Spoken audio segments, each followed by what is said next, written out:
I'm towards the back. Well, yeah, they're here to harass me.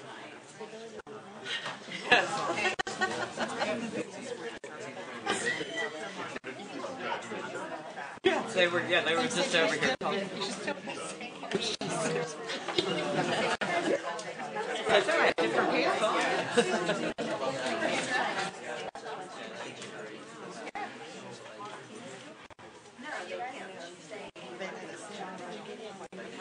Yeah. The door on the far. We couldn't figure out. I wasn't the only one out there. Yeah, the cup first.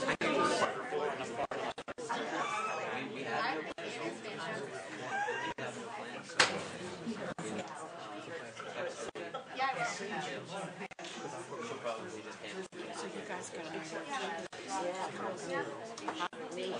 Oh, just. I don't know. I don't know anything. I didn't know.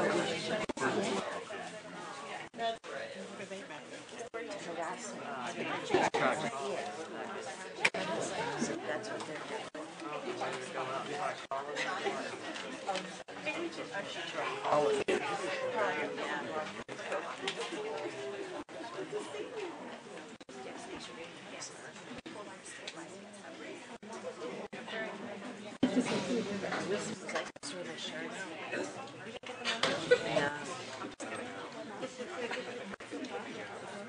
I'll just sew nutrition in here.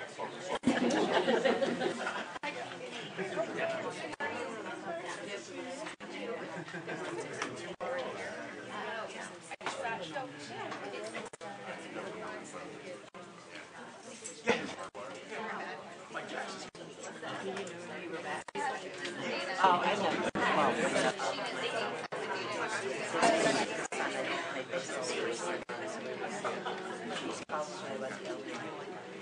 Know who he is. You probably so.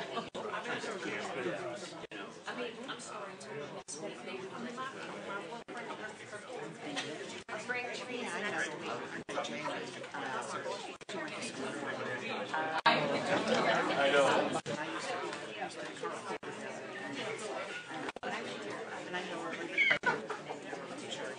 Yeah.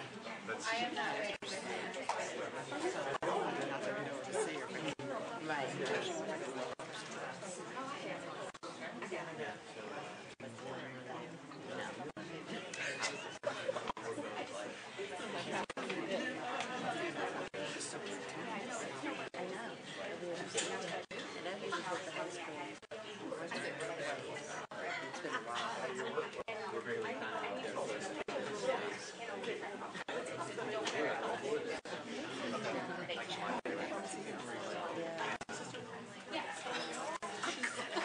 I know.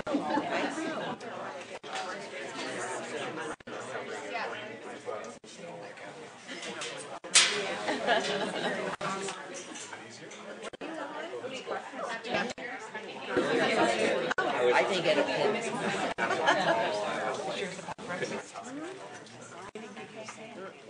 She hasn't been at our school.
Yeah, that's who it's for.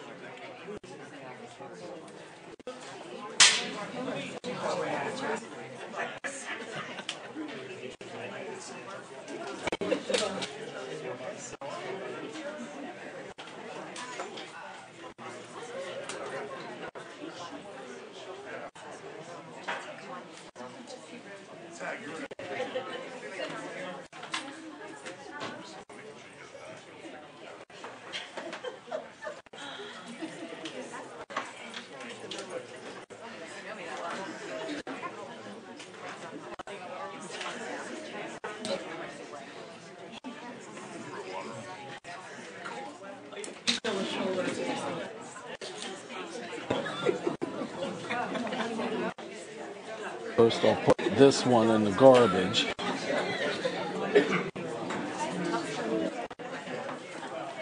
Up top.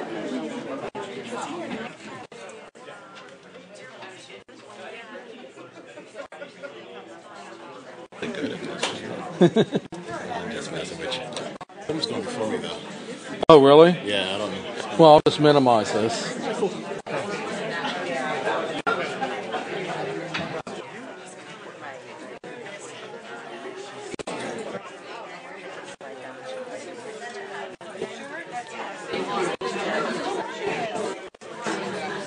My umbrella's under there, so. No, it's not.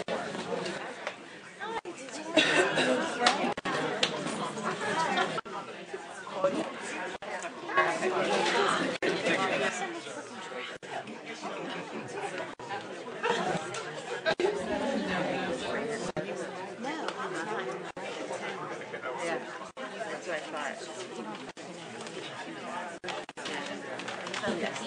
thought. Okay, it's ready to go. Said the superintendent is Right, he's locked and loaded. He's ready to go.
I say her right.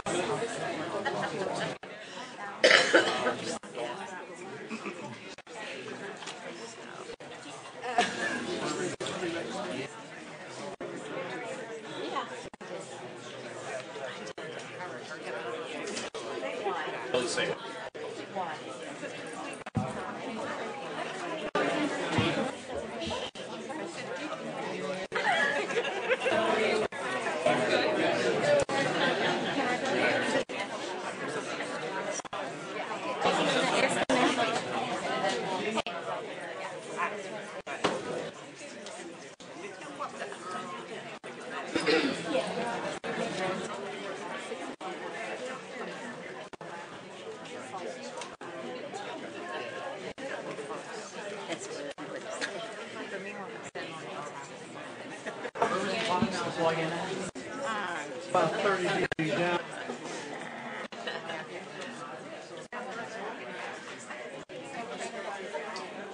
I beat you to it.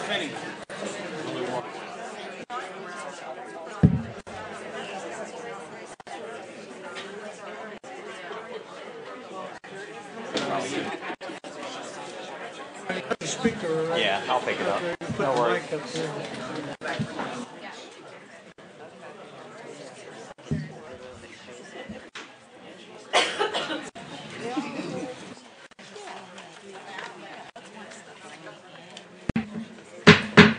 Good evening. The hour of 7 p.m. having arrived and passed. Apologies for our tardiness this evening. I call to order this agenda-setting meeting for the Woodland Hills School Board for the month of March 2019. Ms. Puel, will you call the roll? Mr. David Graves? Present. Ms. Sharday Seligson? Present. Mr. Jeff Hanchett? Ms. Ava Johnson? Ms. Ronna Curry? Here. Dr. Jeff Hildebrand? Here. Ms. Paige Strasbaugh? Here. Mr. Mike Belmont? Here. Jamie Glasser? Present. Please stand for the Pledge of Allegiance. I pledge allegiance to the flag of the United States of America and to the republic for which it stands, one nation, under God, indivisible, with liberty and justice for all. Okay. I don't see him. Okay. Next week we will accept the minutes from the agenda and legislative meetings from February. The board met in executive session this evening to discuss legal, personnel, and school safety matters. Mr. Harris, do you have any announcements? No, I don't. Okay. All right. I know that we have the Hugs Skate Night event that will be at the Eden Park skating rink in McKeesport. That event is coming up. I don't have the date in front of me, unfortunately. Ms. Gray, do you happen to know? Let's see. Sorry. I want to be Yeah. April 13th. So April 13th. Saturday, April 13th, 4:30 to 7. Okay. And again, that was previously announced in a different location, but it will be at the Eden Park skating rink in McKeesport, as I understand. So we'll announce that in more detail next week as well. Anyone else have announcements? Okay. Seeing none, I believe we'll have student speakers next week. Presentations, we have several. Mr. Harris? Okay, we have Chris West for the food program. Okay, come on down. Come on. Hello, everyone. My name is Chris West. I'm with Greater Pittsburgh Community Food Bank. We've worked with the district for a number of years on school breakfast and summer food. Hi, my name is Mara Koloski. I'm a research manager at Allies for Children. Allies for Children is a child advocacy organization that serves Allegheny County. We advocate for policy and practice change that improve the lives of children throughout the county. At both Allies for Children and the Food Bank, we want children to thrive. We want them to play, to grow, and to learn. But for any of that to be possible, children need the basics. They need a place to live, and as well as they need food. Allies for Children works closely with the food bank around school breakfast. Together, we work with schools and we provide support, whether it be providing best practices, marketing support, or even helping facilitate conversations within the district to increase their school breakfast participation. School breakfast is important to both of our organizations and is also important to children. It has been linked to improved test scores, concentration, better memory, behavior, and even attendance. A child cannot be hungry to learn if they're just plain hungry. Each year, Allies for Children and the Food Bank prepares a report about school breakfast in Allegheny County, and this year our Breakfast Basics 2019 update included Woodland Hills, who is using innovative approaches such as a grab-and-go breakfast style at the junior-senior high school. So we've been really lucky and fortunate to work with both Kylene and Siobhan and the rest of the team. The district's really lucky to have such compassionate folks working around school breakfast.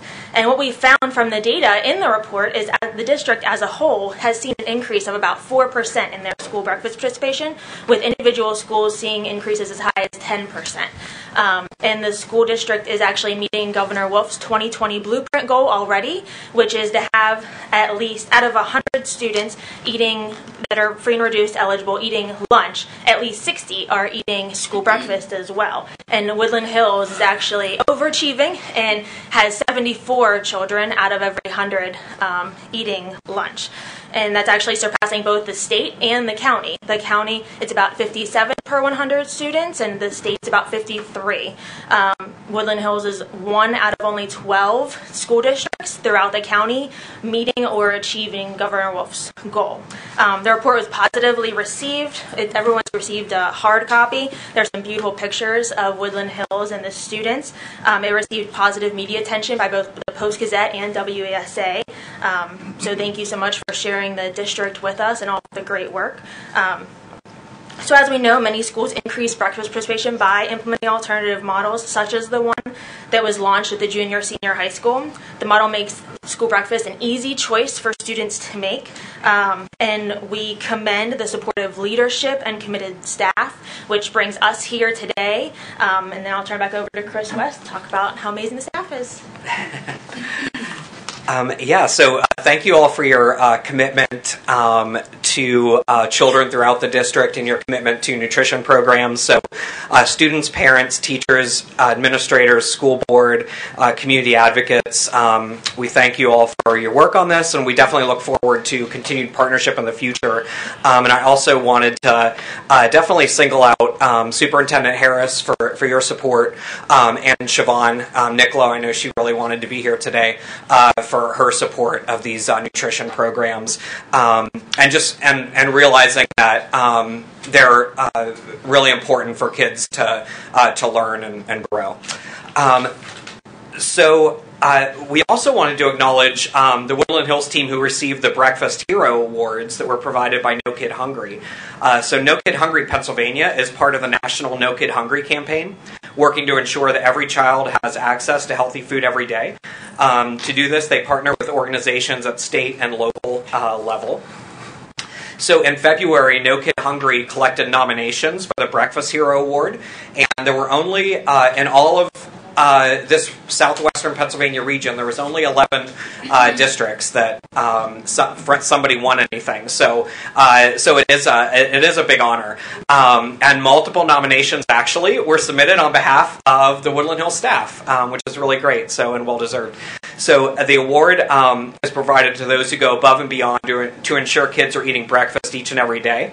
And I'll just say who the recipients are, and then I'm going to bring Susan up here to present the awards. So Becky Carr from the junior and senior high school, Kylene McLean Blake as the food service director, and the entirety of the Woodland Hills Intermediate School's food service staff. So congratulations to all of them for winning these awards. And Susan. Good evening, everyone. My name is Susan Beach. I'm with the Nutrition Group, and how amazing it is that now everyone in this room knows what I already know and how awesome these ladies are. They work really hard. They're so dedicated to the welfare and well-being of the students, breakfast being, as was already mentioned, such an important and integral part of their day. And beyond that, every child that walks through the door is met with a greeting, happy face, which is the first thing that sets their day off right. So not only are they getting that amazing breakfast, but they have these wonderful ladies greeting them every morning. So I'd like to present the posters that were just mentioned. And the first one is for the entire group. This one's for you. So please proudly display that. This one is for Becky Carr. And this one is for Kylene, the photographer. And aside from that, I have one other item from the nutrition group just to show our appreciation for their dedication, for their hard work, and that is a bracelet that I want to take each one of you.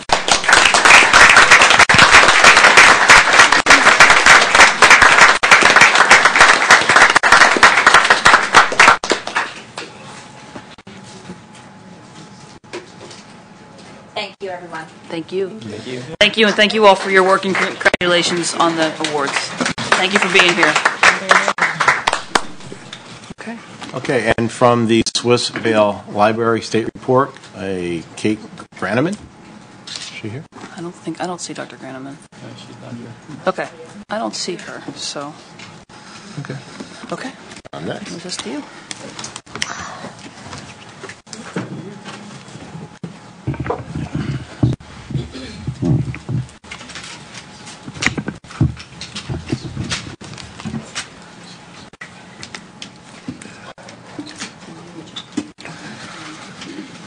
Can we dim the lights or something? Yeah. Over this. Nope. Okay. I'm really good. I didn't do all of them. Okay. I have to stand near this microphone. But some lights. I can take notes. Yeah, try that again. I did the ones over here. Okay, so I have to stand near the mic. Okay, so I wanted to present to the board and to the public tonight the Woodland Hills School District Realignment Plan. Okay, so we have 5 areas of concern. Academic achievement, can you all see behind me? I'm sorry. You're good. Okay, we have 5 areas of concern: academic achievement, school facilities, enrollment, finances, and what the district will look like in the next 10 years, and education. So, for academic achievement, this is for students. We want all students to be able to achieve. We want to strengthen the core program, ELA, math and science, increase student participation in the arts, targeted intervention for gap closure. There we go. In gender and racial disparities within programs, greater inclusion for special education students, and differentiated learning. We also like to implement a multi-tiered system of supports for academic behavior, a reboot of the Promise program. We want to keep students in school, and also enhance our cyber program. Currently, our cyber program is bleeding $3 million a year to the district. District focus on early literacy. We want special events and parent workshops. We like to increase staff enrichment, teacher collaboration, targeted professional development, staff retention, and increase staff morale. We would like to implement a building-level system of supports for staff. Realign supports at grade level, differentiated instruction, and co-teaching. District focuses on community, special events, parent workshops, collaboration with outside school partners and providers, and improve parent-teacher communications. So how are we going to do that? Okay, right now, this is our PSSAs from last year. The Academy, Edgewood, Wilkins. This presentation will be put online, so you don't need to write everything down or take pictures. You can see it online. So it'll be online tomorrow morning. Okay? Right now, district-wide, ELA, our academy is performing the best, but is not meeting state requirements. Math, district, just above state requirements. Science, below state requirements. Edgewood, which has our highest growth percentile per grade, 50.7 for ELA, still not meeting state requirements. Math, not meeting state requirements. And science in this age group is not applicable. Wilkins, once again, we are below state and also below district average. Looking at the intermediate, once again, we are below state and also below the district score. Math, we're not getting it, okay? We're not getting there at all. Science is doing better. Junior, senior high school, once again, half of what the state requirement is. This we cannot have. 6.8 versus to a 4.4 to a 42. We need to do better. How are we going to do better? This is our special education. This is the dollars that we are spending. Since 2014 school year, we've had a 45.5% increase to our spending for special ed. District special ed percentages are rising every year. We need to increase our supports for special ed, but we need to be creative. We're identifying too many students as special ed and putting them aside. We need to get them out of special ed. Special ed percentages by location. As you see, the numbers are rising. Our most identified school right now is at Wilkins. It's at 30%. You can see the increases. The Academy right now is at 12%. Edgewood at 22%. Wilkins is at 30%. Intermediate is at 34%. And the junior senior high is at 23%. I'm sorry, is this blurry to anyone? Yeah. Is it blurry? Okay, I thought it was me without my glasses. So let me see. How do I adjust it? Let me know. Better? No. Huh? I don't have my glasses on. Better now. Better? I can't. My glasses on. Okay. Okay, our enrollment right now. Over the last 4 years, we have the decline in enrollment of 14.4%, or 550 students in the last 4 years. We need to get those students back. By grade, currently our average grade level is 251 students. We have one bubble year of 293 in third grade, but after that, we don't have any graduating classes of more than 260 students. We need to increase that. We need to increase that for a number of reasons. We need greater participation in our athletics, in our theater programs, in our academic programs. When we have more students, it's better for all of us around. Graduation rate. This is a good thing. We're graduating more students. Average students grad is 84.4% over the last 5 years. Dropouts, though. Dropouts. Right now, we're at 1.71% last year. Average students lost to dropout is 35.8. We're putting a stop to this. We found some problems within the district that we're working on. This will not happen anymore. This is where we're losing our students to. 46% are going to other schools, public schools in the area. They move for whatever reasons out of our district. 10% go to charter, 10% go to cyber, 10% move out of state, 10% go to Phase 4. Phase 4, if you're not aware, is our alternative credit recovery site. Okay? Placement, Job Corps, GED, dropout. We can retrieve charter, cyber, can't do anything out of state, Phase 4, and this group right here. So we're about 30, 10, 20, 30, maybe 38, 40% we can get back. Hopefully they're not leaving because of something is wrong in the district. So maybe we could pull maybe 10% back on this one also. But there's about 40% that we can get back. That recoups that 500 students that we lost. Finances. Let's look at this really quick. And once again, this will be online. You could download it at your leisure. This is our revenues. We don't want to always have to raise taxes. We need to build a more efficient environment here. But at certain points, we do need to raise taxes. But the board has tasked the administration to do everything possible before they vote to raise taxes. And that's what we're doing. If you don't understand, this is our salaries for our staff. This is our PSERS, Public School Employees Retirement System. This is the big problem in schools right now. See that line? It's gone up 554% since 2008. This is what the schools contribute now to public employees' retirement. We pay a greater and greater share every year. Expenditures. Number of employees are the blue lines, and PSERS. So even though our employee numbers are declining, that public employee retirement money is still going up. Medical. Medical is actually going down a little bit, which helps. Okay, school facilities.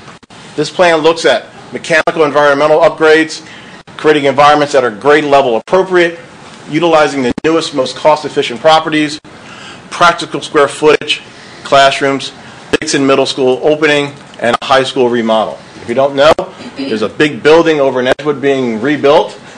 There's a lot of steel beams and dirt and construction vehicles around there. I avoid it all the time because I have to wear a hard hat.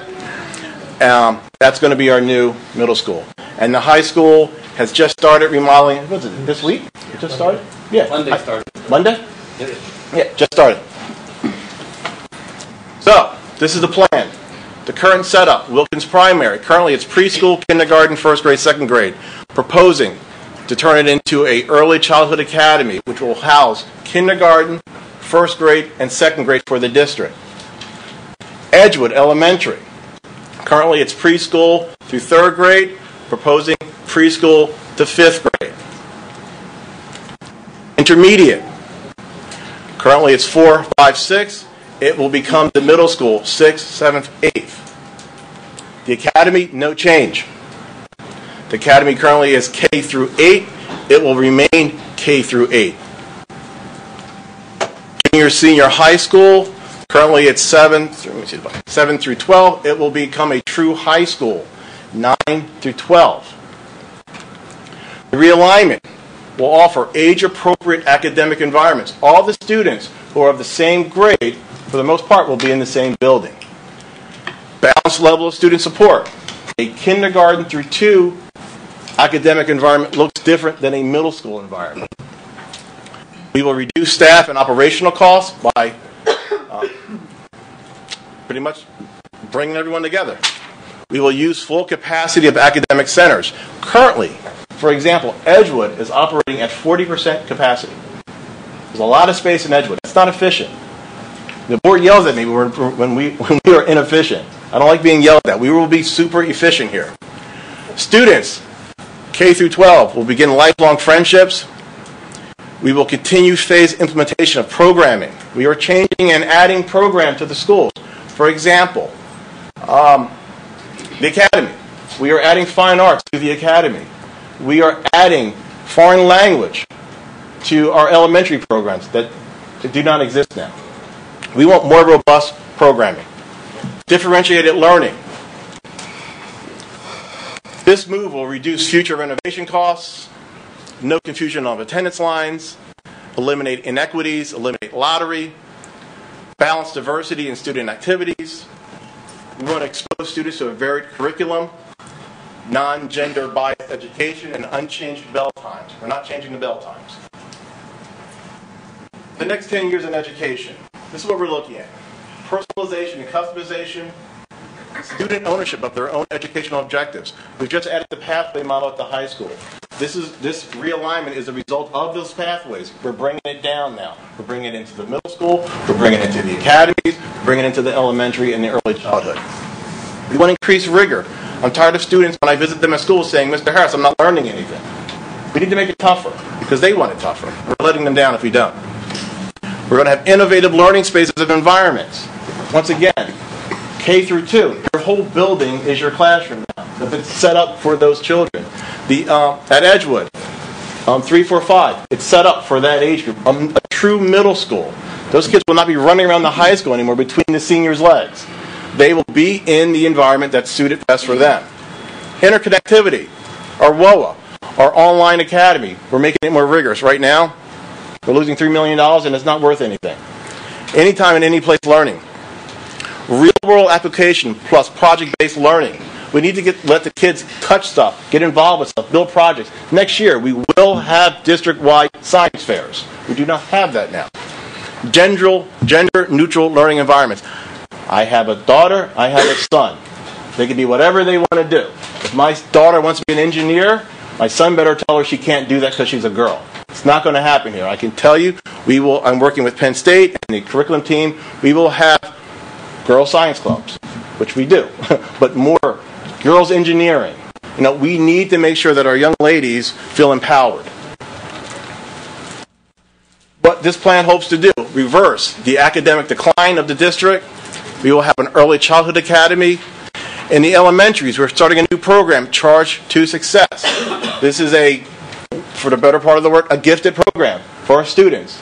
We're adding another period to their day where they will do project-based learning for elementaries. Grade level collaborations. When you put all the grades in one building, teachers work together better. Their professional development is better. There's no inequities because you go to third grade over here and then I go to third grade over here. They're all going to be doing the same thing. Resource realignments. Fine Arts Academy. We are working with our great theater guru in the back. We will build the best Fine Arts Academy in this area. We are not changing the curriculum at the academy. We are adding to it. We have a great theater program here. We're bringing it down to the younger students. We will have art, we will have dance, we will have music. We'll have it at the other schools too, but it will be a more intense environment for those students to learn it. It's a choice. Clear pathways for STEAM, competitive cyber academy, and dual enrollment. So when you can leave here, you will have college credits. This is the name of the new schools. Wilkins Early Childhood Academy, Edgewood Intermediate Academy, Woodland Hills Academy of Fine Arts, Dixon Preparatory STEAM Academy, and Woodland Hills High School. We will have community meetings. These are the meetings that are scheduled currently. Thursday, March 21st, here at the Admin Building at 6 p.m. Thursday, March 28th, the high school. March 30th, 9:30 a.m. at the Swissvale Library Senior Center, and Thursday, April 4th, 6 p.m. at the Rankin Christian Center. I want your ideas. I need your input. We've been working on this for a few months, but we need to have feedback. I was at Edgewood last night at a PTA meeting, and I was quizzed, and I got some great input. So we're tweaking this plan as we go. We're building the curriculum, building the programs, but I need your input. I'm a parent, you're parents. I understand bus times. I was asked yesterday, well, how long does it take for my kindergartner, because we live over in Edgewood, to get to Wilkins? No bus ride will be more than 20 minutes. Okay? Questions. We will also be creating an FAQ, frequently asked questions page on our website. So I'm getting questions from teachers and people in the community. We will answer them, but we will put the answers online so that if you have the similar questions, because we're all parents and similar questions about start times and bell times and bus travel times and how to register, we will put it online as we get those questions in. Any elephants in the room? I want you to leave feeling totally comfortable. Ask me or my team questions. You can turn the lights on, and we can answer them. And we're happy to answer. Any questions? I don't know where to stand. Go ahead. I don't have my glasses. I'm sorry. Kids that are in the academy right now will stay in the academy. Yes. The fine arts program will be brought in, so nothing really changes with that population. If you are in a school, they can stay if you want to. Not asking anyone to leave. And their curriculum would change just with the music. The arts. We're adding. Required to take more music. Well, we're adding. It's a more intensive type of curriculum that we're building. Theater, arts, dance, language, and that will be more intense arts-wise at the academy. However, the other schools will also have language and arts. But if you're really into your music, you would want to go to the academy. If you want to be in the next Mindhunter movie, you probably want to go to the academy. Okay? If you want to play in Pittsburgh Orchestra, oboe, you want to go to the academy. But if you love band, you can go to Edgewood, that's fine, or Wilkins, that's fine. And we're also recreating the middle school so that it's a STEAM based. So then even if you went to Edgewood and you go into the middle school, we're going to offer intensive arts there also. At first it was originally going to be just STEM. We felt that's not fair because who knows what a 5-year-old wants to do when they grow up. They may change. So we're offering that intensity at that level also. We're meeting with the construction group tomorrow to look about reconfiguring that building and make sure that the needs are going to be met. We're adding supports to all of our programs now. And once again, they're going to be growing and developing over the next few years. Next. Yes, sir, I can see. So it looked like there were several schools that had kindergarten. Will parents do they have to make a decision on what school they would like their child to attend at the kindergarten level? So how does that work? Well, during enrollment, it would either be Wilkins or the academy. That's where the kindergarten. Are they supposed to make a choice there? Yes. They are. Okay. Yes, okay. It's parent choice. Okay. In the back. Please. How do we decrease the disparity of the academy if we make no changes to it? Well, this plan also opens up about 75 more seats, and we're going to have to identify students. We're going to have to say, if you have an interest, try it out. We're removing the lottery system. It's open. So we're going to have to make some changes on how we do things. We also have to offer it to people who may felt that they were excluded. And that's why I'm going out to the community to speak with people. If you want to go into this, don't be afraid to apply or to register. If my child is a STEM student and he's not at the academy, then why would, if it's fine arts, then what? I'm sorry? My student is not at the academy. He's interested in STEM, and that's what you're saying the middle school is. Then why would you go to the academy if it's fine arts? How old is your child? 12. Okay, so that's what, 6th grade? Okay, so they would go to the middle school if you're interested more in STEM. But I'm saying, but that doesn't help the disparity that exists in the academy. Address it. It doesn't address it. Well, we have lots of students who could possibly choose the academy. Or the other way. I mean, they could choose. Or the other way around. Yes. Yes. Ma'am in the back, you had your hand. Touching on what she's saying is, so if the academy is going to be a fine arts school, basically promoting that from K through 8, what happens if you get an overflux of students in that school? Then you still have to not admit students to that school. So there are going to be students that will not be permitted to go to the academy for that reason.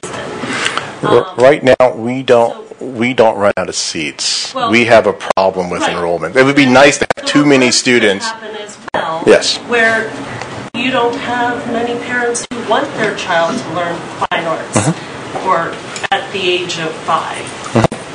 So they go to the other elementary schools. Now you have a limited amount of students at the academy. I don't understand where the data is where you feel that, where we feel that we need a school designated to the fine arts. Well, it's part of the STEAM program. When you look at STEAM, the A is arts. So the trend right now is working not just STEM, but STEAM. Right, K through 8. Right. So you're saying that kindergartners, or parents of kindergartners are already deciding at that time that they are going to go into the fine arts. Man, there are people deciding if they're going to play tennis at 5 years old. So parents are making decisions. Right, a minimal Yes. amount of parents. So most You'd be surprised, but don't realize. all right, and that's why it's not an audition type hardcore New York theater school. This is a school if you have an interest in art, where it'll take it a little bit further. If you have an interest in music, it'll take it a little bit further. We have interest in all of our programs, so we are not concerned about. We are worried about not having enough seats in all of our buildings in the next couple of years. But once again, in the last 4 years, we're down 550 students.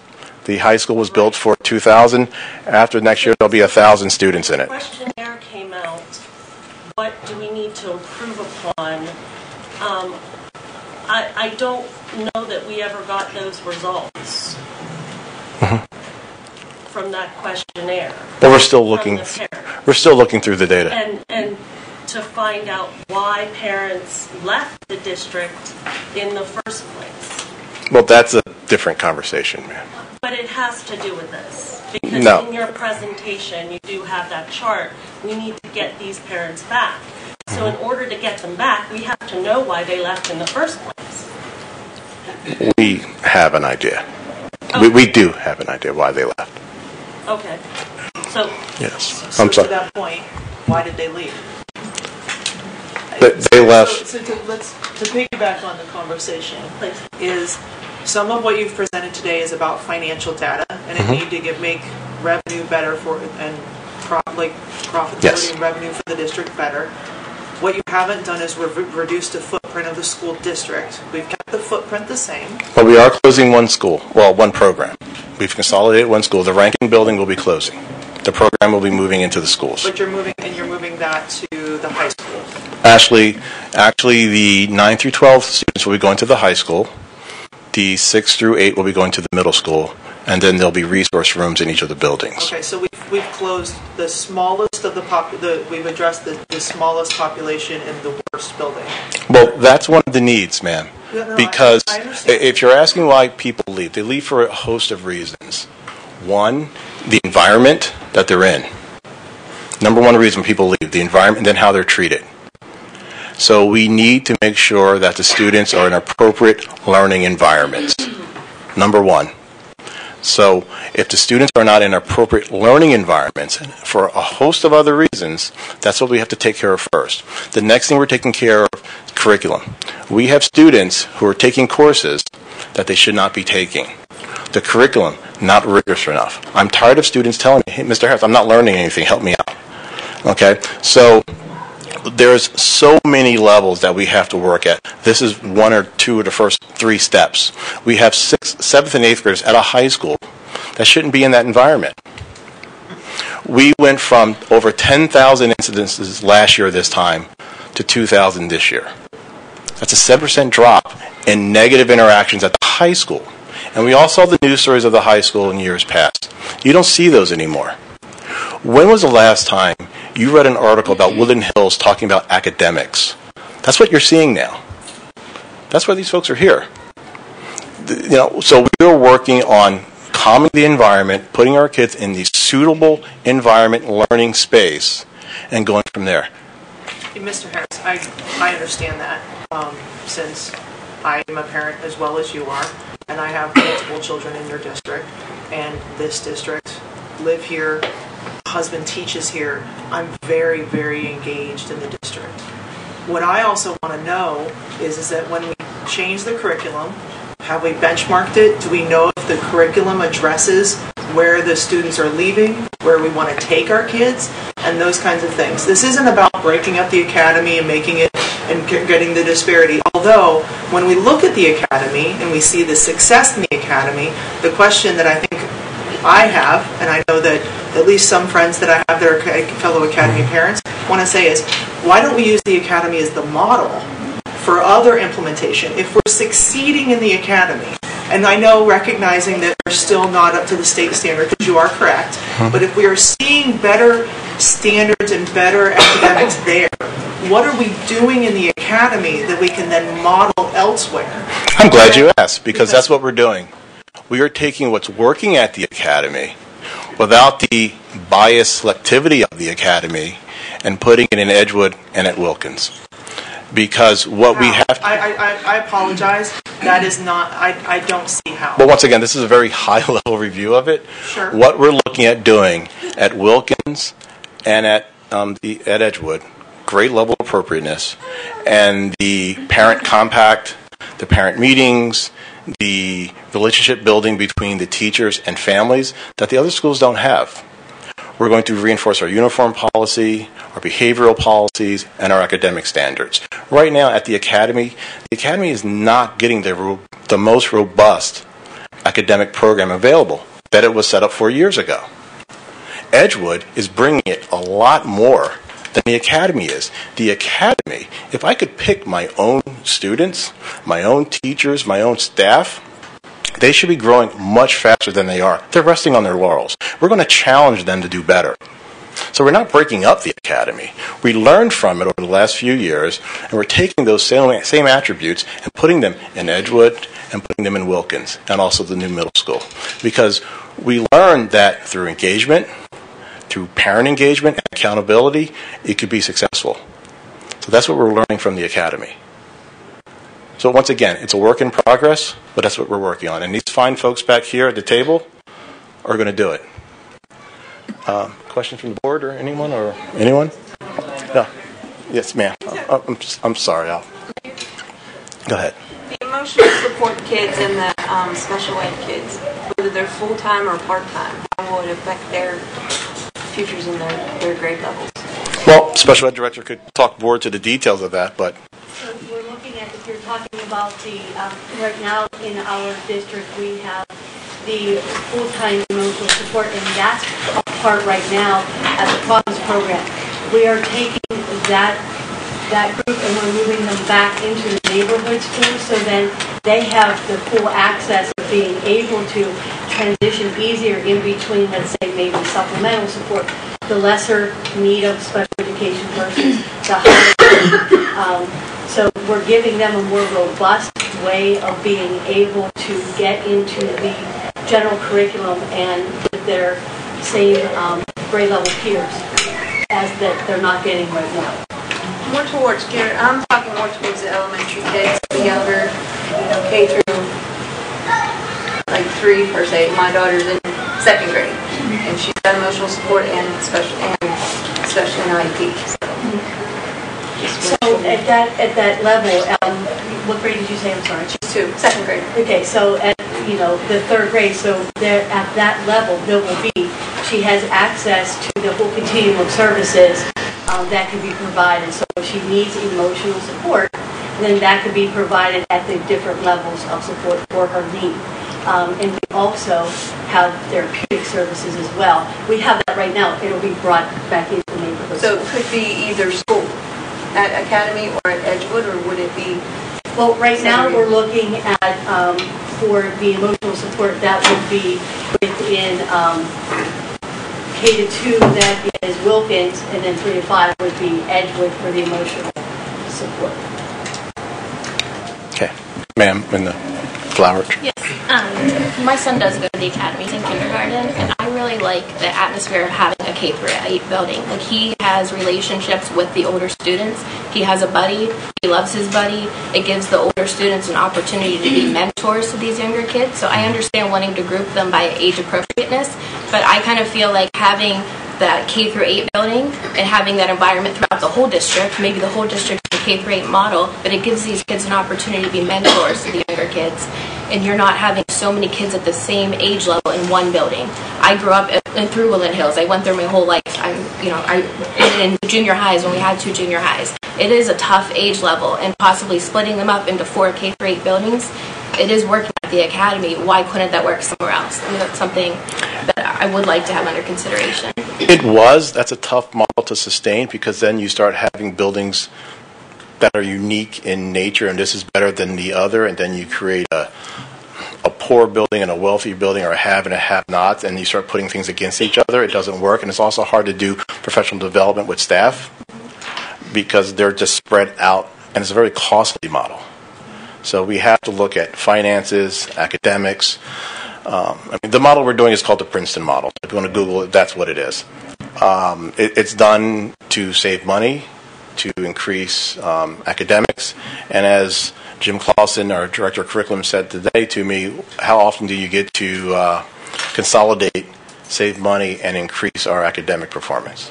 So it's something that can work for us. And once again, if we were a larger school district with a larger footprint, with a bigger budget, we would split up maybe into smaller components, but that's a very expensive model to maintain, and it's also very difficult to keep equity across all lines.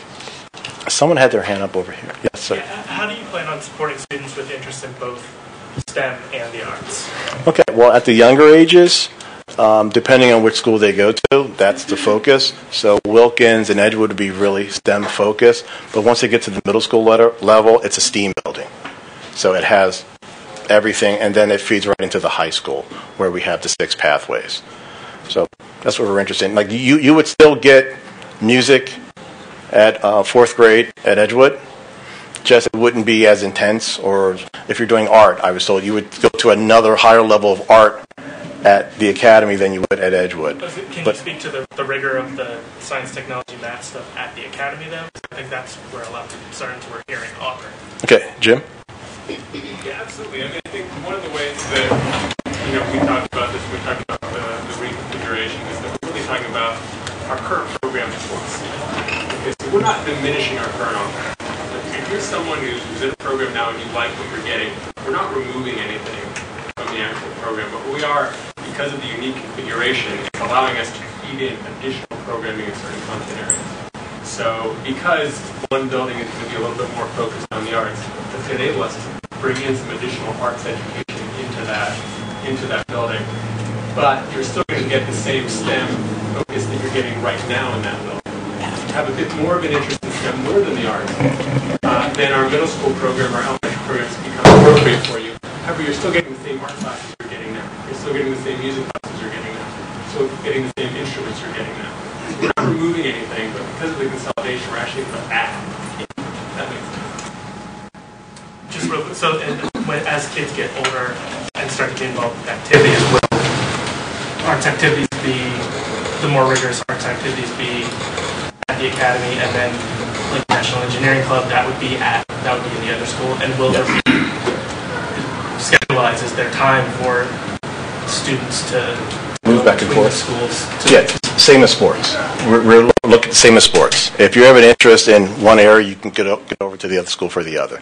But like Jim said, this is enabling us to focus more into certain areas. And if you have an interest, we could redirect our resources. Because we don't have a lot of resources, but we have quality. So that's why it's so hard to have that multiple building model and give everyone the same experience. This way, if you have an interest, this is the direction you want to go into. I mean, once again, it came from the 6 pathway models at the high school. If you have an interest in human services or the arts or engineering, or STEM, this is the way you're going to go.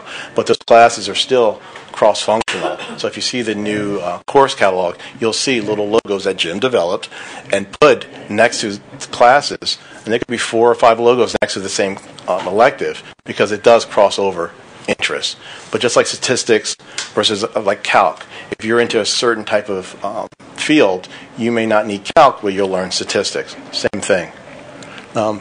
You, sir? So,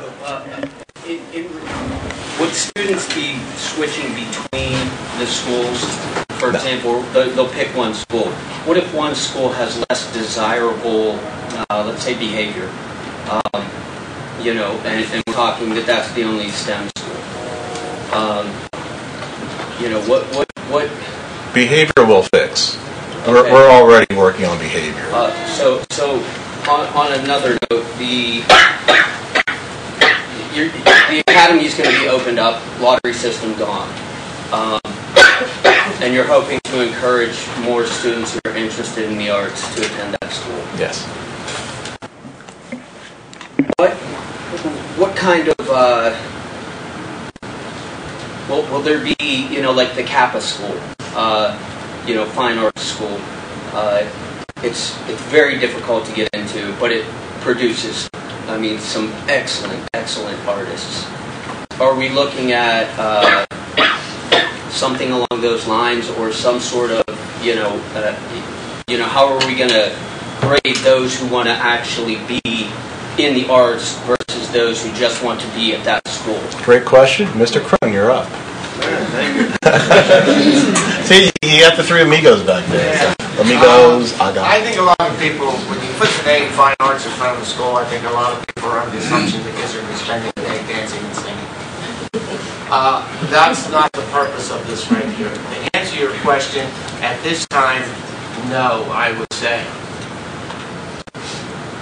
We're throwing nothing out from what Jim just said. Everything as we see it right now and what's being offered in the district now in the way of the arts is to continue in all of the buildings.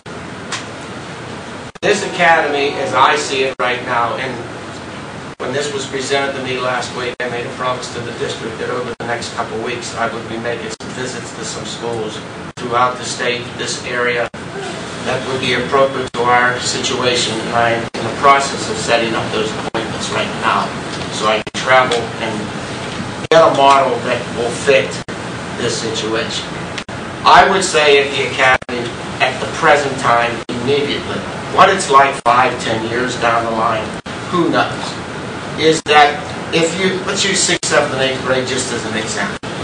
I can't talk about the elementary too much because that's somewhat new to me, to be honest with you right now. But let's say the 6th, 7th, and 8th graders down there have their normal 5 core subjects. And then they've got the other 2 or 3 electives. Those electives would be a little bit more intensive in the fine arts area that they would be able to choose.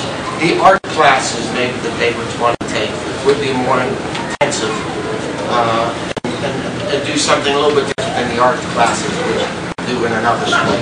Same with the music program. Maybe their phys ed is dance. You might need to have that plus normal phys ed. We don't know what the needs of the kids are because this isn't an audition school. I don't think it's ever intended to be an audition school. We're not here to compete with CAP. So it's not necessarily a fine arts school. It's just that I see it, the way it's been presented to me at this time is that they're not necessarily going to be spending their whole day dealing with fine arts. Now, could in a music class coordinate with a social studies class in something that would cross over the 2 curriculums? That might not happen in one of the other schools. Yes, but that's to be determined depending upon what? Staffing. Who is in that building? That's very important to that situation. And that's something that has to be looked at, that the proper staffing is there to be able to do that. With the interest of both people in those curriculum to be able to cross over and do that. It's not meant to, they're going to spend the day trying to create a bunch of Broadway stars. It's not going to happen, and that's not what the intent of this is. Well, especially if there's a larger influx of students. Yeah, and I'm going to be honest, this is going to be tested over a period of a couple of years. Now, if they see something is working, yeah, maybe a kid from another school in a couple of years might want to change his mind and go from here to there. Or might want to get out of there and go to there. That has not been discussed at this point. I'm promising the district that I will go out and look at something that I can present to them that will fit this model that we're looking at. And right now, it is a model. There's no cut. I couldn't begin to tell you what the curriculum is going to be. I don't think anybody can. Am I answering your question? I'm not trying to be. What I'm wondering is, will we know what that curriculum is going to be before this all goes into I certainly hope so. Yes. I will present what I'd like to present to the district, what I think should be in all of the buildings, K to 2, arts-wise, this should be presented. I'm speaking more from the performing arts than I'm not going to tell the art teachers that this is what they need to teach. This is what should be performing arts-wise in the 3 to 5 building. This is what should be in the 6 to 8 building. This is what should be in the academy, which might be a little bit more intensive. But the intent is not to throw out the baby with the bathwater, really, and lose what we are presently offering these kids in these grade levels. I'll do everything I can to make sure that that doesn't occur. But what I'm hearing tonight, that doesn't seem like what I'm hearing. But that's the intent, to put all the performing arts or music kids in that building and not offer it here. But that's not what I'm doing. Yeah, that's not what I'm doing. So, and that's a good thing. I am hearing that it's going to be more rigorous at the academy. Maybe in the music class, if the right teacher is in there, let's say they're in an instrumental program. Maybe push those kids a little bit harder and give us some stronger repertoire, a more challenging repertoire than we would in another building. That is to be determined by the faculty and part of the music faculty and the curriculum that we need to do the adults on. I don't know if I've answered any questions with that, but the intent is not to turn this into a pattern.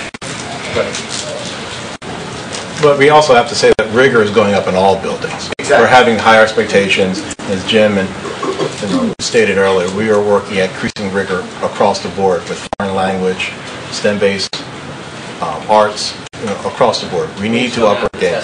The SSAs anyway. Yes. Yes. No matter what, that is part of the curriculum of the state. Sir? So, understanding that this is high level, and I get that, what is the next step? Because what I see is you're taking the best model school, which is still subpar, but I don't see you carrying that model over to what the intentions are. Understanding it's high level, what's the next step, and when are we going to see data, very similar to curriculum, and how it all ties together, and data to support that? Well, the next step are community meetings, getting more input from the public, and then putting together, they're working right now on the curriculum and programming. We're also working on the WOA, our online academy. We're discovering as we peel back layer and layer where we need to improve, and that's also one of the areas also. So that will be a new program rolled out. We have a new tab on our website for academics, which did not exist up until a month ago. We had athletics and we had the arts. Now we have academics. So it's a different perspective that we're taking on things here, and you'll see the reconfiguration area being updated with information. But under the academics tab, you'll see more and more curriculum, more and more points of what we're doing in our schools. So, yes, sir. Given this is mid-March, we're talking about school year 1920, and all the questions that still need to be answered, do you really feel that you're going to have this all ironed out and ready to go for 1920? Without a doubt. Without a doubt. Without a doubt. Because I'll tell you why. We can't afford to wait.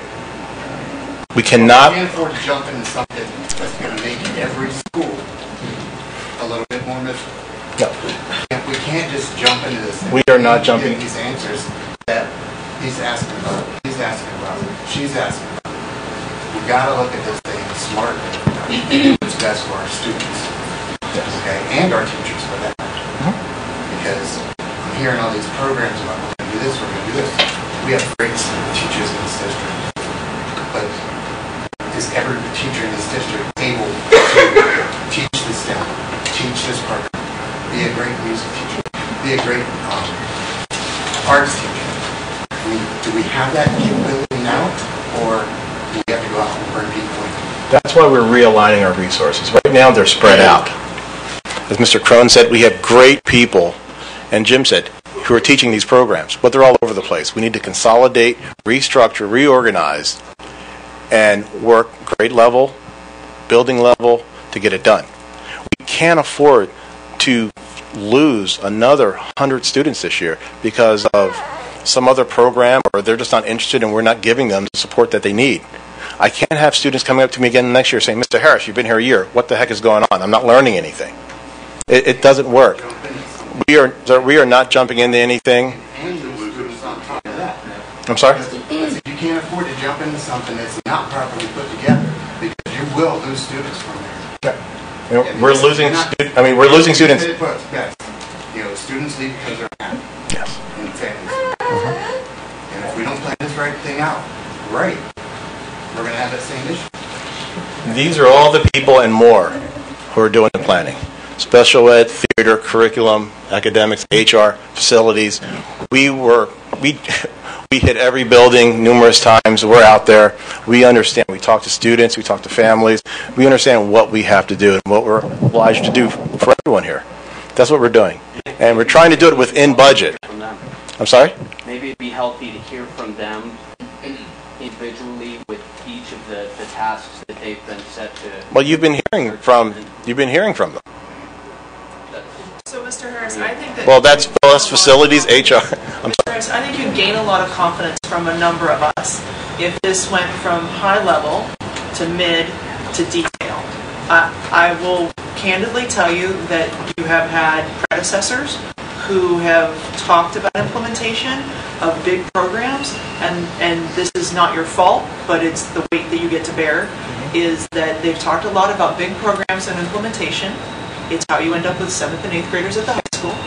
And we then don't always see the delivery. We then see shifts about every 3 years about what we're going to do. And it creates big jarring movements within the district about where we're going to head. And that's not quite on you. That's actually on the school board to make sure that there's more continuity about what we're seeing. But if you're going to go on a listening tour, and that sounds a lot like what you're going to go do, then I think we would all like to hear, what did you hear? What does it mean? And how are we going to know and feel confident that the curriculum is going to be in place? Because I think a lot of us are on the receiving end of not knowing what bus our kid is going to be on the first day of school, much less knowing what school class they're going to be in. So you've got a lot of people who want to trust you, but we all need to verify. And right now things are very, very high level. Well, I can tell you trust is earned. Okay. And I don't know my predecessors at all. Never met them or anything. What we're doing is, this meeting presentation was called because I reached out to staff. All of a sudden there's Facebook postings saying I'm closing the academy and changing this and changing that. So we had to get ahead of this before it turned into chaos. When we go out and ask questions, there are certain people, and I told my team today, who just can't handle what if. If I said, what if we painted all the buildings purple? Or green or orange? You would see on Facebook, they're changing all the buildings to purple and green and orange. We're not. We were brainstorming. And when we were doing that, word got out that we were doing this. We had never at one point said we're going to close the academy. Never ever. Never ever said we're going to close the school. We're looking at different scenarios and how we could bring the best academic things to the public. So the team is working on it. Every second of the day, this is what they're working on. So we will have curriculum, programming down, ready to go before the start of the school year. We have to do things by teacher's contract on a certain timeline. So we have to let teachers know what the building configurations are going to be. We have to work with facilities for construction. We have 2 buildings, one being built almost from the ground up, the other remodel. We have to let those folks know what we're looking for in the buildings, and we're going from there. But you will see progression, and we will have it online, what's happening on a timeline of what's occurring, and keeping everyone informed. Yes, sir. Not a question for today, because you've got a lot of questions. I'm assuming these folks behind you still have some things to go through, but I'd love to hear one of your listening tours a little bit more about the sort of social and community side of things. A lot of the challenges their children face are not actually academic in nature. they're social in nature. So I'd love to hear a little bit about your plan, how that might align. Assuming by hosting something at an organization like the Christian Center, it's probably indicated there's some good community partnerships that you're looking to continue to grow. But I'd love to hear more about that as part of your community forums. Ma'am? I was just going to say about the trust comment that you mentioned. You know, the Facebook posts were out there, but in the meantime, this is a realignment of the district, which is not a small thing. It's not like we're changing the food plan at the schools. This is a realignment of the district, and the first thing we hear is a Facebook post about it. We didn't hear it from the board. We didn't get notification by robocall. We didn't get notification by a Facebook post through the district that there were going to be discussions about a realignment of the district. So you mentioned trust, but that would have been something that would have been, I think, a priority to communicate to your community and your parents. Well, this was going to be the first presentation to the board. They haven't seen it. What you found out through was me talking and us talking to staff members and facility people and the service support people on their input. And they went out and told things. I mean, we've been working on this for a while. It hasn't gotten out. So when we reached out further to a broader group, that's when it got out. So it wasn't a plan to bring the parents to the board to hear about the presentation. We were going to present it and put out a call. Tomorrow morning, a letter goes out to staff. It's not official until I present it to the board. The board says, you know what, Jim, forget it. Then it's a no-go. I'm not saying that we wanted to hear the official, the voted on plan. No, not voted on. I mean, even present it to the board. We don't talk about things not in public. So they haven't seen this review. So when were you supposed to vote on this? In the next couple of weeks. On the plan? Yes. This is me in presenting it to the board.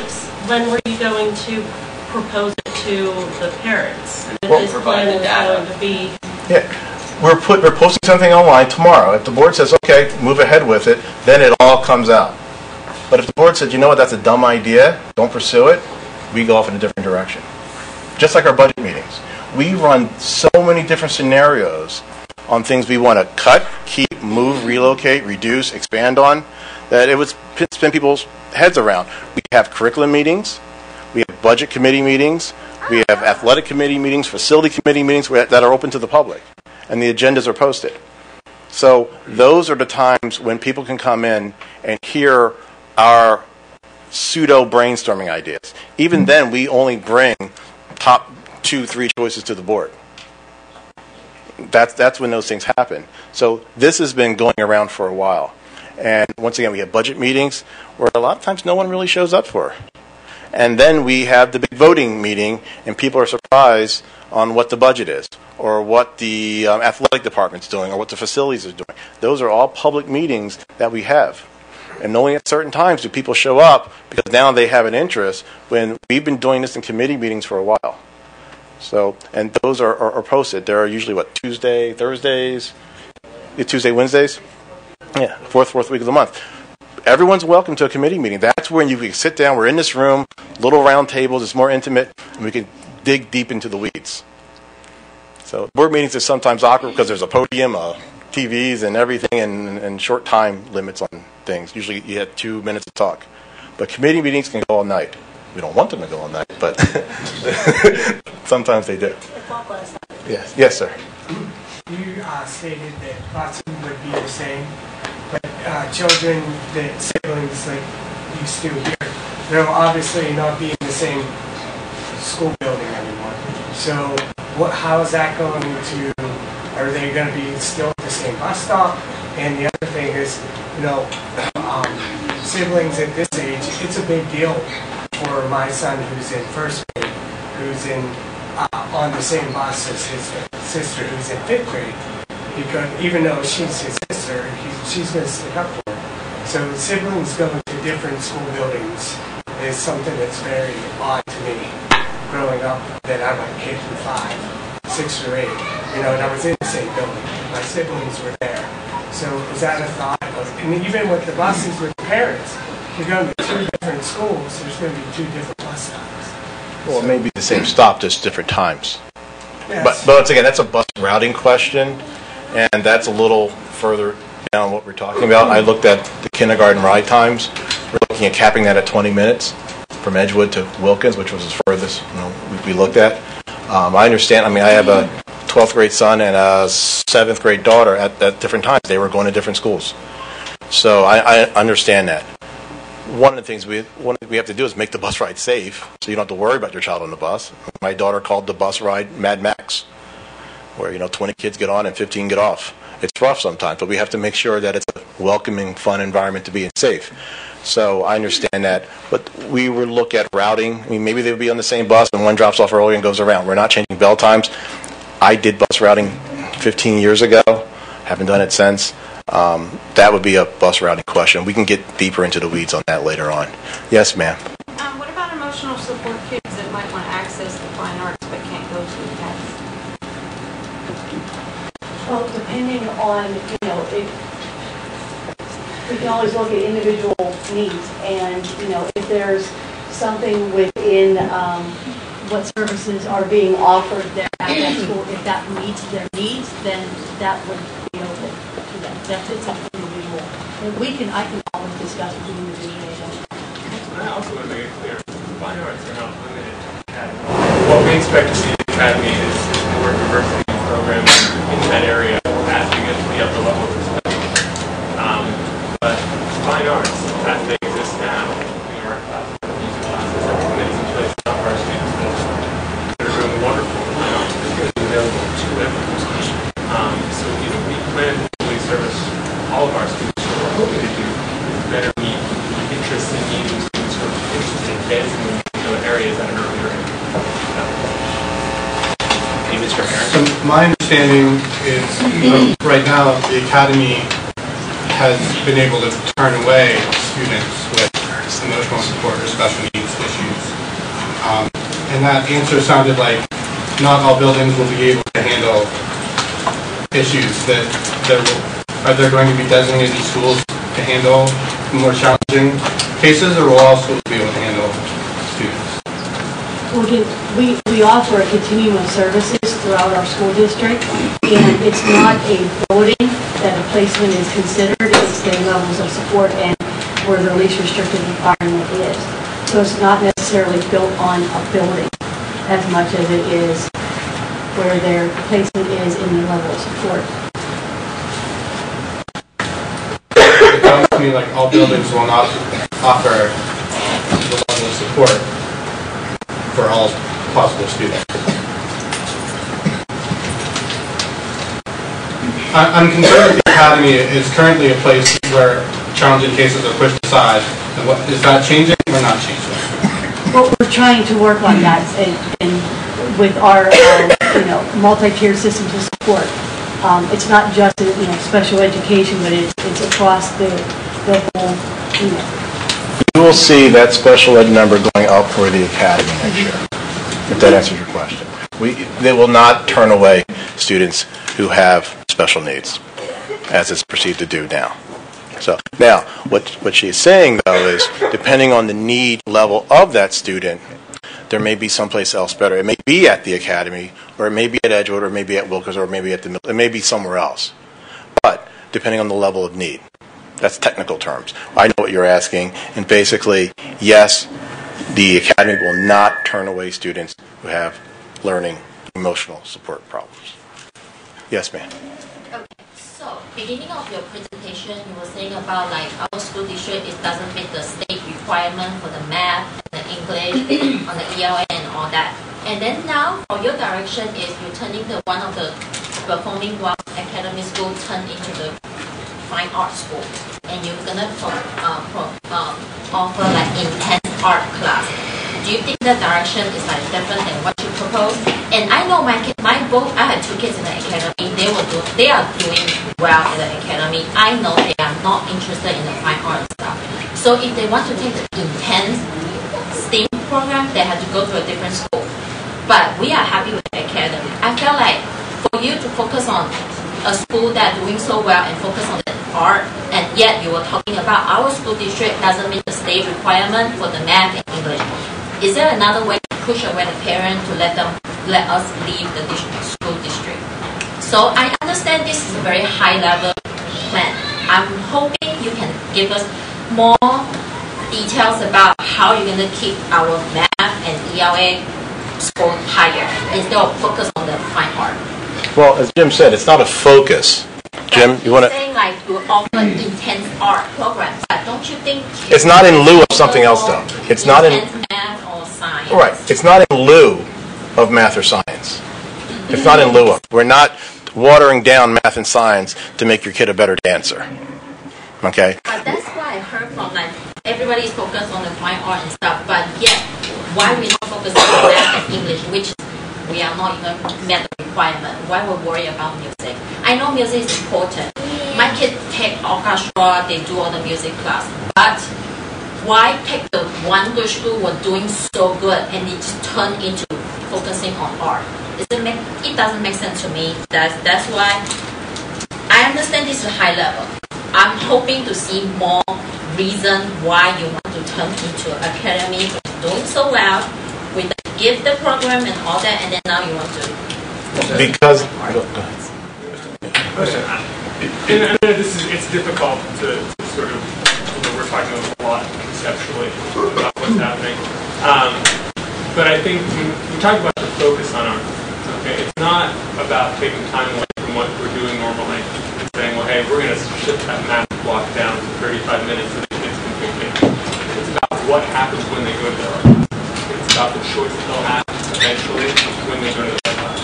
And I think, Mr. Cho talked a lot about how it's going to evolve. And it's going to evolve partially due to the needs and preferences of the clientele, what they're interested in, what they're able to accommodate their ability. So I think Mr. Harris has spoken many times about this is not something, the change is happening overnight. So the change within the building is not happening overnight. Right? So we'll evolve that as we see. But what we are going to see in the building, again, is the option for more variety in art programming than we see now. But it's not going to be, well, I'm going to leave my math class and take art. But you might be able to engage in high-level drawing earlier, show talent for painting. You might be able to foster that at an earlier age. You are already into theater at a younger age, and you might have more opportunities to participate in that at that particular building. And you can accomplish that by sort of consolidating those specific initiatives within different places. And we'll see the same thing when we look at our STEAM program. Okay, so it's not so much that we're changing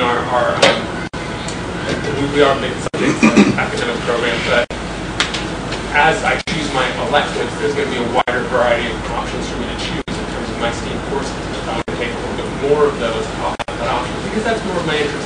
In the same way that when I go to high school and I'm on a career pathway, I'm going to have more options to choose from in terms of how I want to execute those things. So this really is, when we think about it in terms of enrichment, giving students more choice and more opportunities.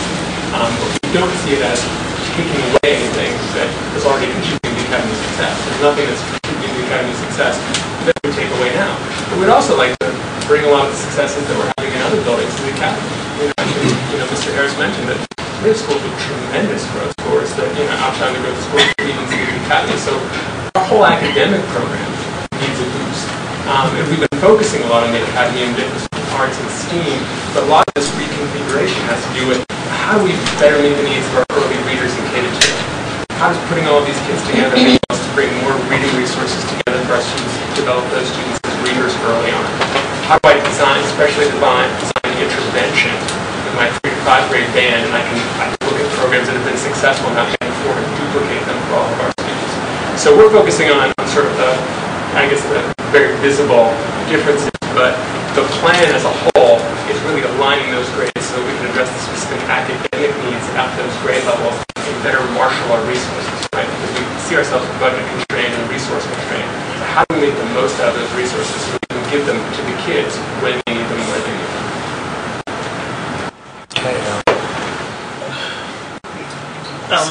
Yeah, that's what I said.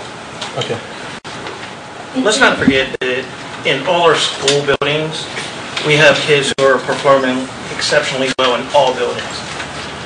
But let's also remember that as great as everybody's talking about how good the academy is, it's still not performing to state level. And just because it's good doesn't mean we can't make it better.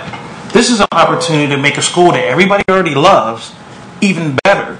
That we have curriculum deficiencies within that school that Mr. Harris didn't talk about, but there are courses that students want to take, but they can't because the resources just aren't there yet. So we're trying to find a smart realignment to make all schools better. And if we're still not performing at state, I don't care how good you say the school is, we're not meeting the standard. So we can either stay on this course and continue not meeting standard as a school, or we can try something different and try to enrich the kids in a different way and engage them in a different way and give them different opportunities so it can get better. That's what it comes down to. So I get everybody loves the academy and how good it's been, but we have great excelling students in all our buildings. That's not the only building. We have really good students and they're giving us the grades that we expect. But we have an opportunity to even make that school a little bit better.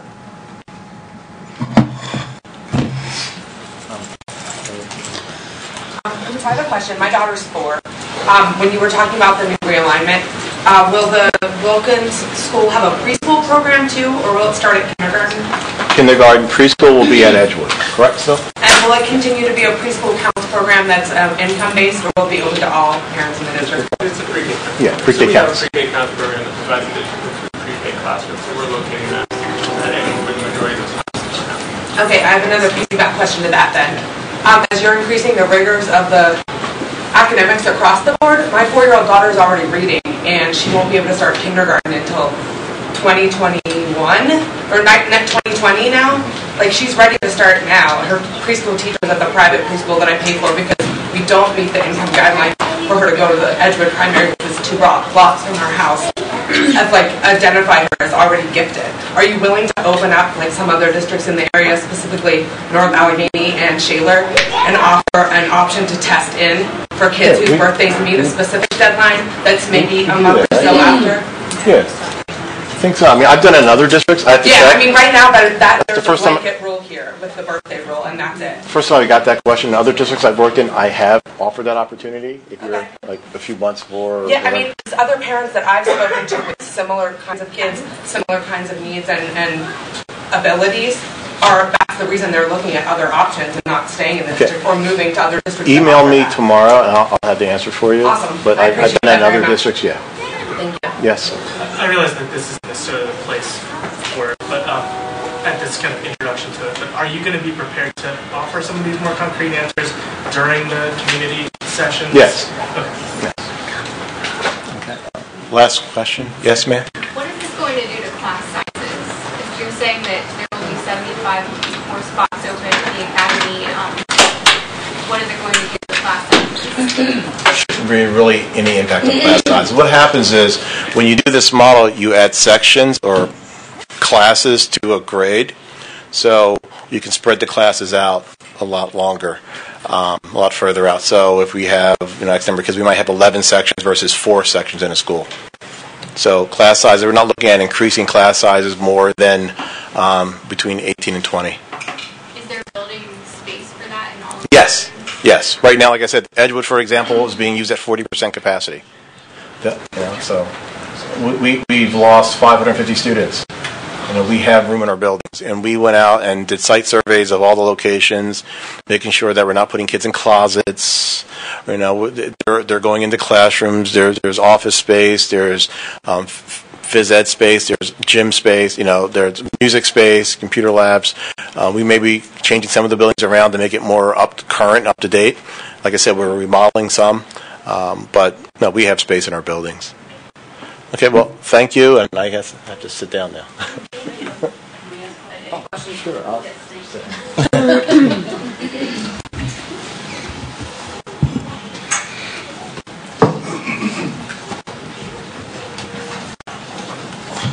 Sure. So when you explained this to me on Thursday, you talked a lot about it being financial reasons. We have a deficit in the budget and we need savings, and this was going to be something that was going to save that budget. Can you break that down of how that looks and how it actually will save in numbers?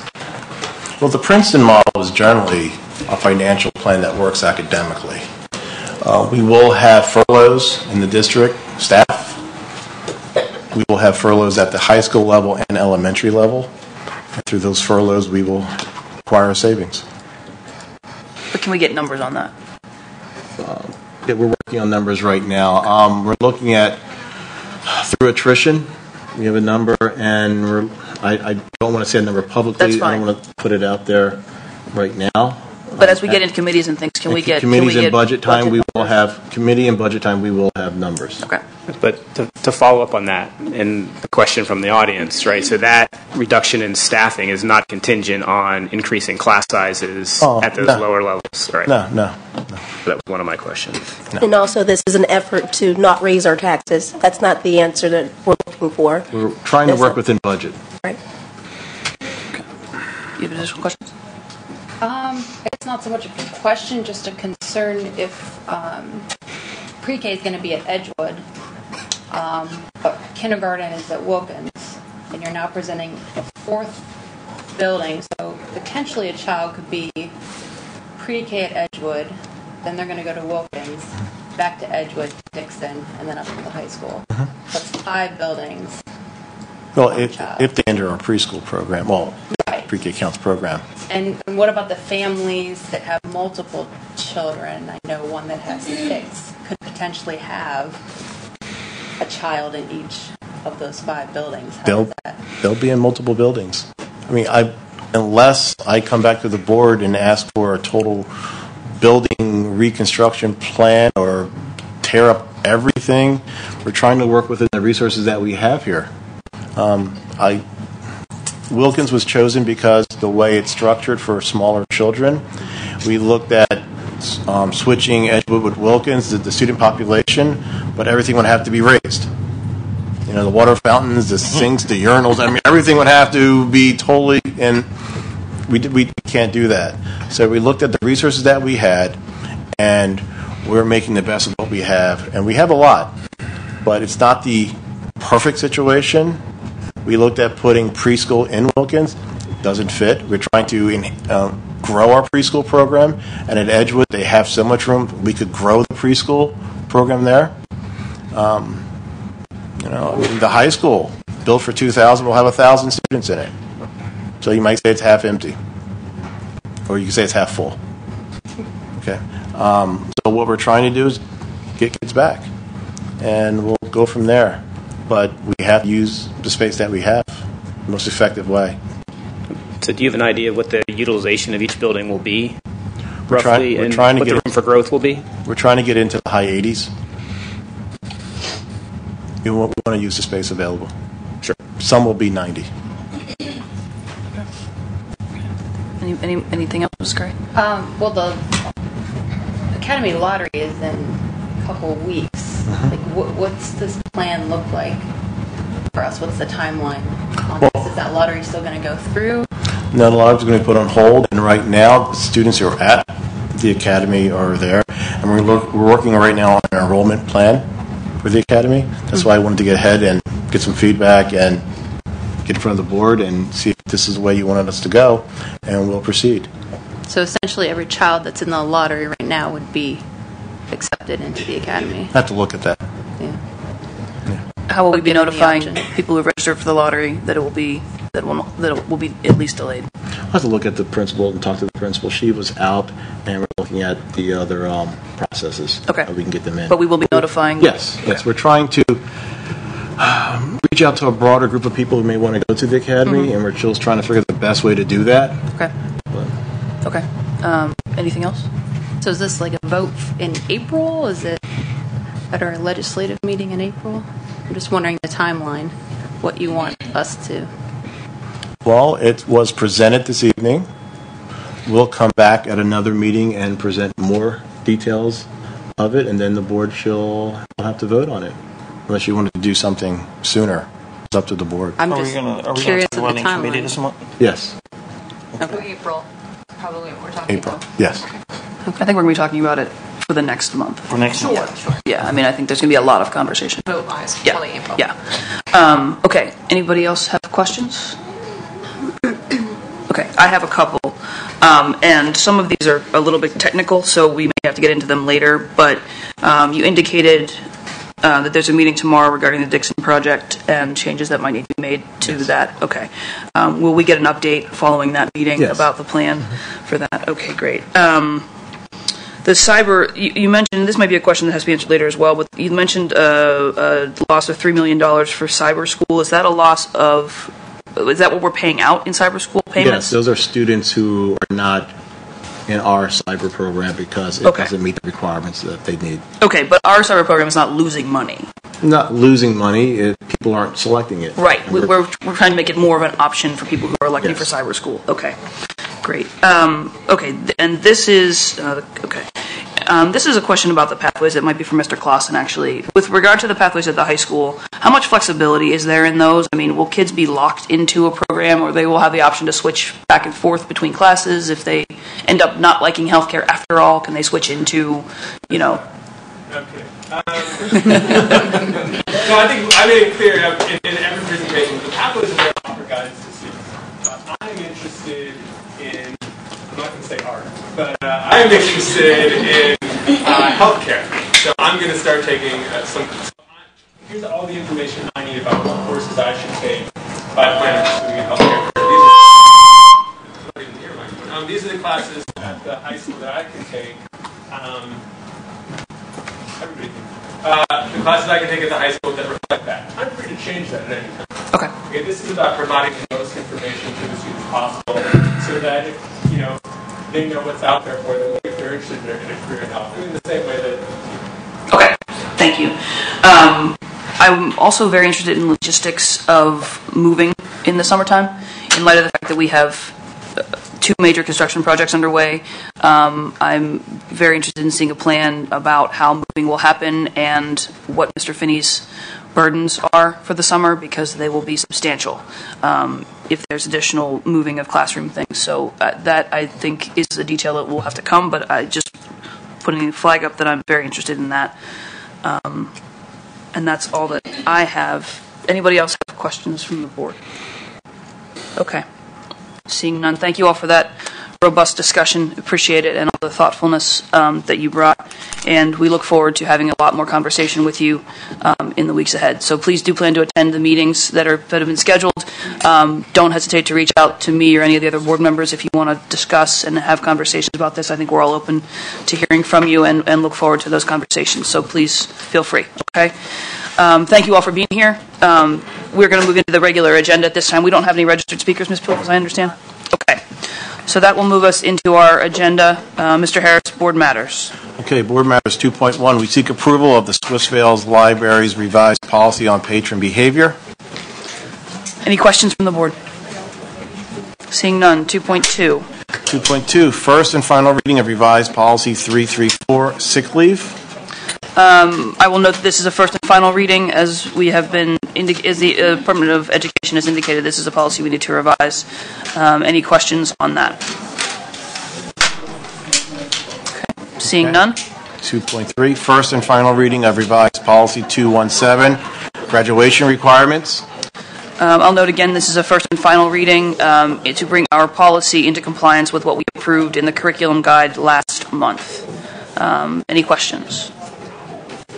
Okay. Seeing none, 2.4. 2.4, first reading of revised policy 115, career and technical education.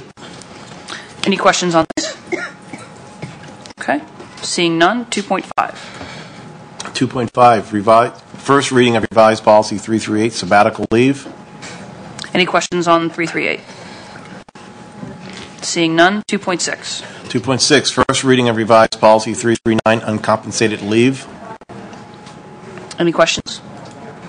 Seeing none, 2.7. 2.7, second reading of revised policy 204, attendance.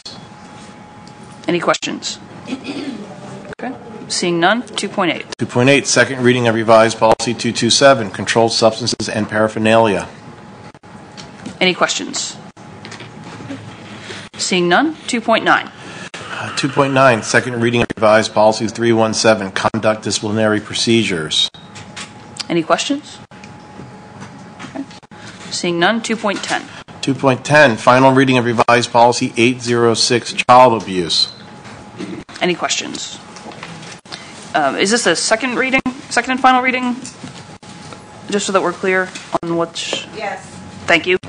Okay. Okay. Any questions on that? Okay. Seeing none, 2.11. Okay, 2.11, third reading of revised policy 314, physical examinations of administrative employees. Any questions? Seeing none, 2.12. 2.12, third reading of revised policy 414, physical examination of professional employees. Any questions on 2.12? Seeing none, 2.13, third reading of revised policy 514, physical examination of classified employees. Any questions on 514? Seeing none, 2.14. 2.14, we seek to approve the resignation of Ms. Ava Johnson from the Board of School Directors. I'll note that we will also authorize the advertisement of the vacancy to fill that unexpired term, and that is for the Edgewood, Swissvale, Rankin, Braddock region, for those of you who are interested in that. So after next week, that'll be posted for the vacancy. Any questions on the resignation? Can I just add to that whoever, sorry, I just put a Milky Way in my mouth. Whoever we end up appointing into that position, that seat will be up for re-election this year. Correct. That's correct. Yep. Okay. Any questions on that? Any additional comment? Okay. That moves us directly into 5, special education, 5.1. Special education 5.1, we seek approval to ratify the tuition agreement with New Story from January 14, 2019 through June 4, 2019. Total cost is $29,760. Any questions? Seeing none, 5.2. 5.2, we seek approval to accept settlement agreement involving former Woodland Hills School District student. Any questions? Seeing none, 5.3. 5.3, we seek approval of the adoption of the Allegheny Intermediate Unit's policies and procedures under 34 CFR 300.101 through 300.624 and the 2019-20 IDEA Part B Use of Funds Agreement. Any questions on 5.3? Okay. Seeing none, section 6, 6.1. 6.1, we seek approval to accept the memorandum of understanding between the Woodland Hills School District and members of the Woodland Hills School District Provider Council. Any questions on this? Yeah, so this is just for that one organization, right, that's in there? Is Ms. Golden here? No. Okay, great. So it's the iSport Balance Initiative? It's just that one group? No. The Provider Council is their 20 organization that provides services to students, but not limited to the tutor and the mentor. So this is to memorandum and understanding for all 20 provider services. I believe this is an example. Oh, okay. The one that's provided is an example. We will clarify that with Ms. Golden, but I believe this is an example of ones that okay, so there's going to be one of those for every provider. Okay, that's my understanding. Yes. That's why I was confused. All right, yes, that's my understanding. That makes significantly more sense. Yep. So sorry. Okay. Any other questions on this? Okay. Seeing none, we'll move into section 7, personnel, 7.1. Okay, 7.1. Section A, authorization for leaves. Section B, authorization for retirement, resignation. Section C, authorization to hire professional staff. Section F, authorization for EDR mentor actions. Section G, authorization for miscellaneous. Questions on this will require executive session, and you need to go into executive. Okay. Seeing none, we'll move into Section 8, Technology and Safety, 8.1. 8.1, we seek approval for a one-year renewal for our Firewall Gateway AV Anti-Spyware Intrusion Prevention app at a cost of $10,647.12 from the General Fund 10. Any questions on 8.1? Seeing none, 8.2. 8.2, we seek approval for the purchase of 47 adjustable monitor wall mounts from Tri-State Video Services at a cost of $26,275 from Fund 39. Any questions? Seeing none, that will move us into Section 11, Buildings and Grounds. 11.1, we seek approval for additional post-construction work for Mazer Consulting PA totaling $11,557.50 for the Dixon Intermediate School project from Fund 39 Capital Projects. Any questions on this? Okay. Mr. Gigliotti, this is part of the change orders that will be submitted to the insurance carrier? Yes, correct? these 11.1, 11.2, and 11.3 are all related to the insurance claim, which I received the release today. Okay. So these funds we will pay them out, but then get them back from the insurer. We'll get the money, then we'll pay them out. Well, either way. Yeah. But this is not coming out of our capital project. No, it's not coming out of the capital project. It will come out of the project fund because that's where the insurance funds will be deposited. Gotcha. And we have to treat them as change orders to get them to the contractors. But the net to us is zero? Is zero. Okay. Any other questions? Okay. 11.2. 11.2, we seek approval for additional design work from J.C. Pierce and Associates LLC, totaling $30,544 for the Dixon Intermediate School North Wall remediation from Fund 39 Capital Projects. Any questions on this? Okay. Seeing none.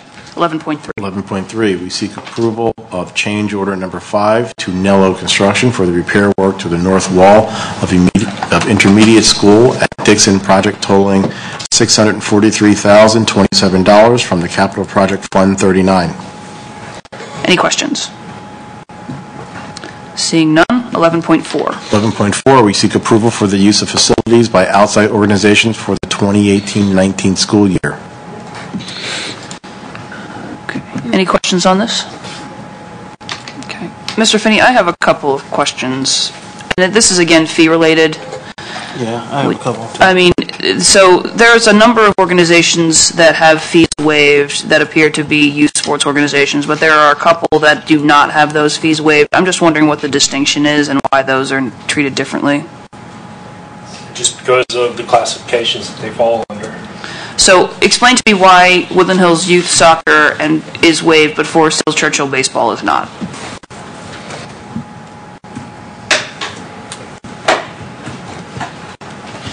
Are you questioning about Forest Hills Churchill baseball? Right. There's a fee assessed for that group, but not for the soccer.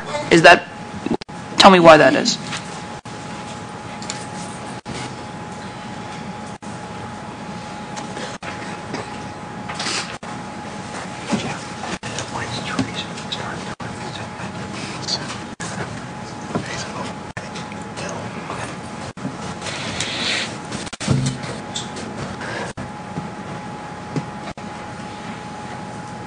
Just again, with the classification, they fall under as number 2, which reads facilities used by Woodland Hills Community Recreation Board, resident and children's scholastic services and athletic organization with no admission is charged.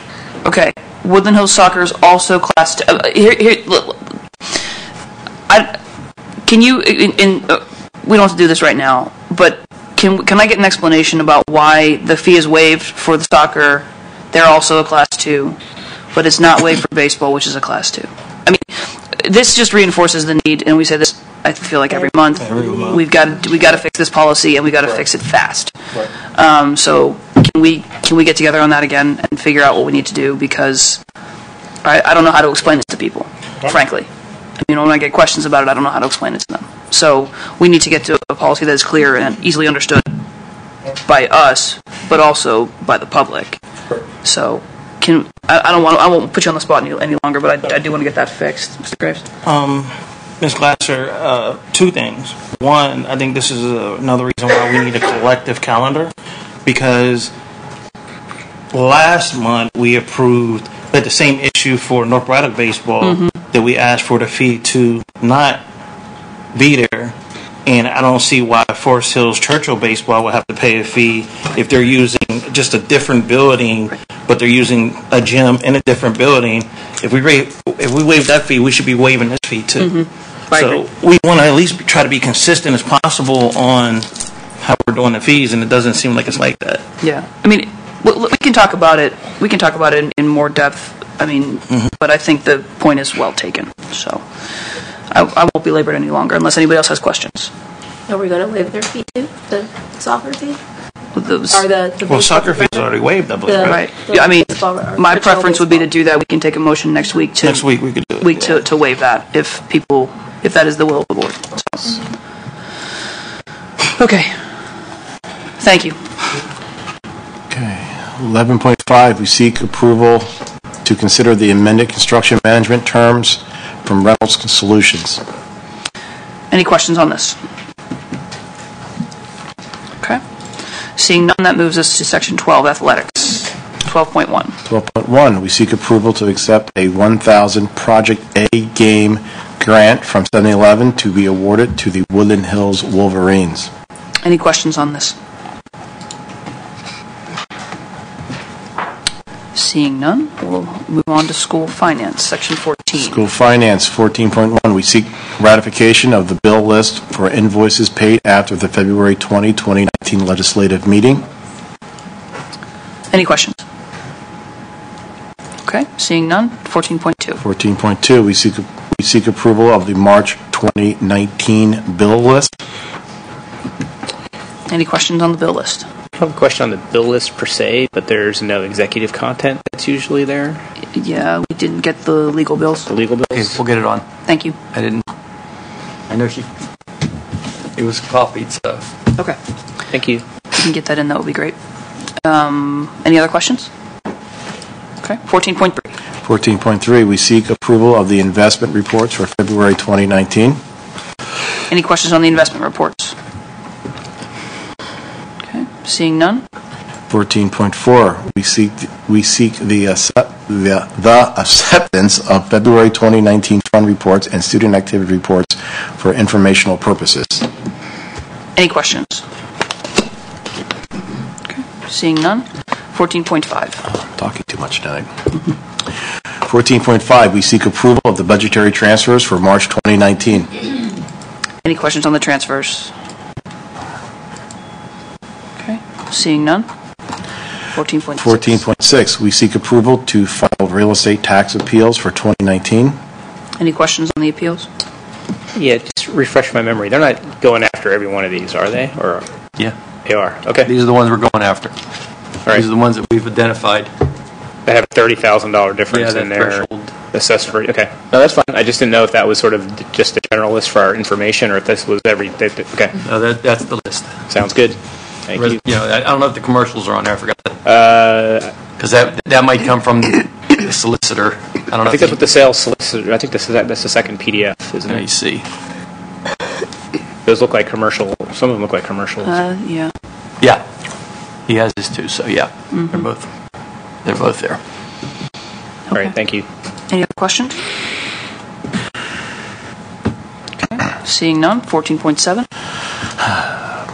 14.7, we seek approval of the proposed 2019-2020 Allegheny Intermediate Unit Program of Services budget in the amount of $2,144,656. The Allegheny County IU3 school district's total contribution to the budget is $1,811,545. The Woodland Hills School District contribution to the Program of Services budget is estimated to be $56,981 and will be determined by PDE according to district aid ratio and weighted average daily membership. Any questions on this? Okay, just to be clear, our share of this is the $56,000. $981, correct? Yeah, and it hasn't really changed much, and since before even I got here, it's been around 60,000. Okay. Less than 60,000 actually. Okay. And that's a result of the services that we purchased from the IU, correct? This is their operating budget that we contribute to. Okay. Yeah, this is what they offer in all their services. Correct. So we participate in that. Okay. If we contract with them to provide any, and we have a number of services, other contracts we with have them, a yes. multitude of agreements that we use them for. Okay. Any other questions on the IU Program of Services budget? Okay. Seeing none, section 15. 15.1, we seek approval to sign the draft letter of intent agreement with Build It with Kaboom Playground. Any questions on this? Yeah, the agreement isn't actually filled out for our site. This is a letter of intent, essentially, correct? Yes, So it's not and yet we've made it completed. to the next level. Okay. So yeah, but but there's not the form that we have here does not actually have our information filled in. So. Where's this going to be at? Edgewood. Edgewood. This would be for Edgewood. We attempted to go Edgewood School. Yes, we attempted to go up for this last year, and we just missed out on it. Installed the program, if you remember. We did go through this last year, but we didn't get it.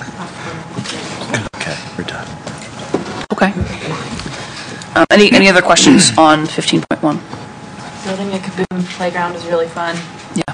When we get there. Gonna be pushing like we looking crazy. for volunteers? Yeah. Good times. Okay. Is there any old business? Any new business? Okay. That moves us to committee reports. We will move quickly through those. I'll start with technology. At the technology committee meeting on February 27th, we discussed the Safe to Safe program, which is up and running in the district and has been live since January 14th. We discussed the board tabs that Steve has presented to us this evening, and we discussed the budget for the Dixon project to ensure that we have sufficient funds in the soft costs for technology in that building. Curriculum, Dr. Hildebrand. Yes, we had a discussion of the career pathways, so sort of a preview of the presentation that was given to the students and to the public last Wednesday, I believe that was, and sort of explaining how it's aligned with the little icons that Mr. Clausen made and all that stuff, so that looks really exciting. Talked about the sort of preliminary schedules for the elementary schools and the Charge for Success program, which is sort of free periods to do enrichment and interventions if needed and problem-based learning and things like that. So that looks pretty exciting too. And then we discussed adopting a climate change resolution for the district, and that's sort of a work in progress, but that would just be sort of a very general, broad statement of, yes, we agree that we should pay attention to the climate. And that's it. Okay. Transportation, Ms. Curry. I actually wasn't in committee, but I had questioned about having school lunch trays that were for compost instead of the styrofoam that all the buildings have, and I believe it's, what'd you say, 3? I believe Mrs. Nicholas said it was 3 cents more per tray, which is a 60% increase in cost.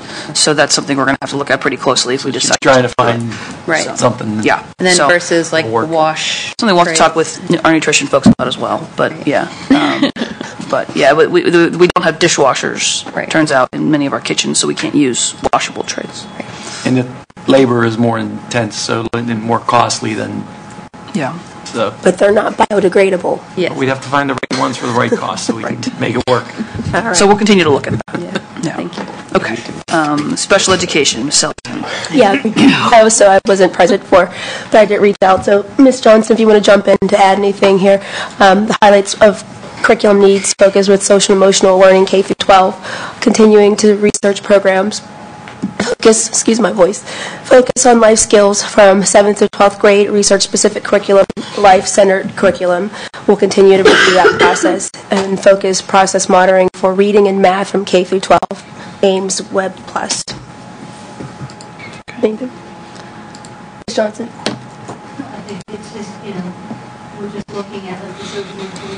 We're looking at trying to align that with what we're doing with our restorative practices, making sure that we align that in 12, the life skills, we're trying to make that the transition part more robust at the high school, and then along with the progress monitoring.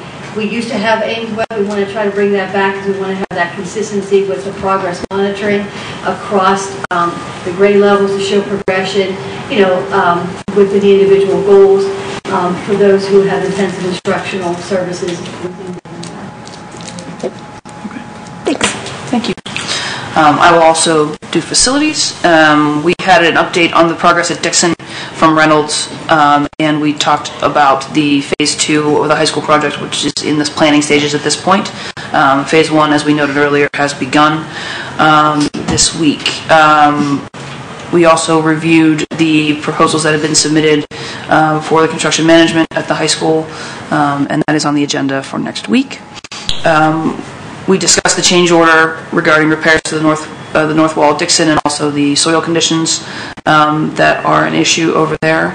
And we discussed the potential of doing an athletic facility feasibility study that would highlight the needs of our athletic facilities, which are not a part of the current renovation plans. Mr. Graves, Finance. I have a quick question, Ms. Glasser. I know I missed some of this for the review submission for the manager proposal, which would be phase 2. Are we going to have more of a dialogue on that? Because we have to vote on whether or not we're going to roll along, because they're going to give us some money back, essentially, if we go with Reynolds. But are we going to discuss openly, because we did have those interviews? We did. My sense, we can certainly do that. My sense from the meeting last week was that the will of the board was to consider the Reynolds proposal. If that's not accurate, we can change the tab that's on the agenda for now, but that's why the tab reads as it does currently. So. All right, because I didn't know if we were going to talk about it more. Yeah. I mean, I like what they're proposing. They're nice now. Right. So, I mean, that was sort of my impression from the conversation that I heard at the committee meeting, which is why the tab reads as it does. Okay. But certainly, those are proposals that are public and available for discussion. If we want to discuss that, let's do that. No? Yeah, it's available for discussion next week, certainly. Okay. Yeah. Any other questions on facilities? Okay. Mr. Graves, Finance. We discussed the not to exceed $85 million bond resolution and the possibility that we may need an estimated $2 million to complete current scope of the work at the high school. Informed board of the issuance of the $10 million general obligation bond made up of current refinance issue of $4,985,000 and the new money of $5,015,000 to close in July 2019. Also informed the board of the final piece of borrowing total of $19,725,000 per the current not to exceed resolution to close in January 2020. Now, if Mike wants to follow up and give a specific explanation of what all that meant, I'm happy with that. Sure.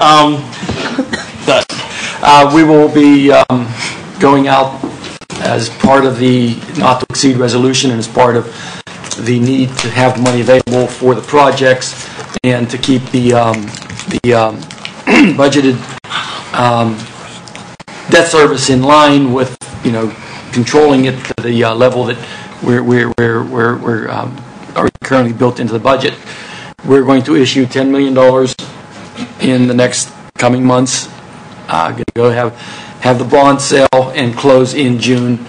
We're going to refinance the $4,985,000. If we don't do that, our debt service will be $10 million this year instead of six. So we need to do that piece. And then you do a $10 million issue because it's more cost effective. It's bank qualified. We'll get better interest rates. And then at the end of this year, we will sell the remaining bonds of the $85 million not to exceed resolution. So we have the remaining funds here. However, that will close in January of 2020. So that will be a series of 2020, and that'll be the final borrowing. Close out this resolution, and we would have the majority of the money we need to finish the program, and then depending on the scope and where it goes, We either need to No, get more or no, we're reduce good. the scope. We're good. You've got to reduce the scope. Moving on. You've got to Number reduce two. the scope if you want to do that. Conversations to continue. Because we need no more money. We also reviewed the Carnegie Swissville Library budget request for 2019-2020. We discussed updating Policy 609 on investment of funds to include the new securities provision for Act 10 of March 25th, 2019. Presented and reviewed the latest 2019-2020 general fund budget, revenues, expenditures, project ending fund balance, and projected reductions. Discussed directed sheriff sales of opportunity to place delinquent properties back on tax rolls. Okay. Any other committee reports? Mr. Beaumont. Just to update everybody, Pages falls under policy. We met at the high school last Thursday, Mr. Harris, Dr. Woods, Mr. Graves, myself, teachers and students, to discuss our cell phone policy and in ways we can improve that. So I compiled notes today. I'll be getting those out tomorrow. You guys can look at it, tell me what I missed, what we need to include, and then we'll try to meet again very soon. Thank you. Okay. Well, why don't we have an athletics? Mr. Corsi presented last. Mr. Corsi. He was at the committee meeting. Yeah. We don't have notes from the committee meeting. Why wasn't there no notes? Okay, we'll have those for next week. All right, we'll have those for next week. We'll be on next week. Okay. We'll look for athletics next week. Okay. Any other committee reports? They'll be on tomorrow. Okay.